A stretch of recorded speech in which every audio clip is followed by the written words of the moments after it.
మన గ్రామంలో తెలుగుదేశం పార్టీ ఎప్పుడు కూడా విజయ పథం నడిపించిన సంగతి మీ అందరికీ తెలుసు. ఏ ఎలక్షన్ వచ్చినా ఆఖరి స్థానిక సంస్థల పంచాయతీ ఎన్నికల్లో కూడా ఎక్కువ సార్లు తెలుగుదేశం పార్టీ సానుభూతి పరులు ఇక్కడ మరి గెలిపించిన సందర్భం మీ అందరికీ తెలుసు. మా అన్నగారు గురుమూర్తి గారిని అనేకమైన పర్యాలు మన గ్రామ సర్పంచ్ గా తెలుగుదేశం పార్టీ తరఫున మనం ఆ రోజు ఎన్నిక చేసుకోవడం జరిగింది. ఆదరించి అభిమానించి ఈ గ్రామ సర్పంచ్ గా పట్టం కట్టబెట్టిన సంగతి మన అందరికీ తెలుసు.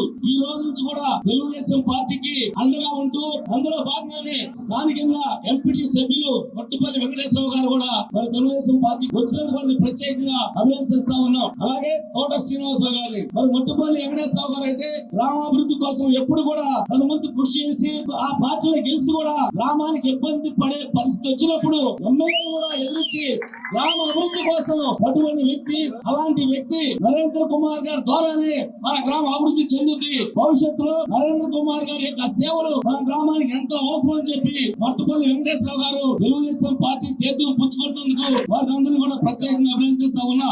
ఎందుకంటే నరేంద్ర కుమార్ గారు గతంలో ప్రతిపక్షంలో ఉన్నా కూడా మన గ్రామానికి ఏ సమస్య వచ్చినా మనందరికీ అండగా ఉండి మన గ్రామ అభివృద్ధికి మరి పాటుపడిన సంగతి తెలుసు. దాన్ని దృష్టిలో పెట్టుకుని ఈ గ్రామం అభివృద్ధి చెందాలంటే నరేంద్ర కుమార్ గారే మనకి తగిన వ్యక్తి అని చెప్పి ఈ రోజు మట్టుపల్లి వెంకటేశ్వరరావు గారండి, తోట శ్రీనివాసరావు గారండి, వీళ్ళందరూ కూడా ఈ రోజు మన పార్టీలోకి వచ్చినందుకు వారికి ప్రత్యేకంగా ధన్యవాదాలు తెలియజేస్తా ఉన్నాం.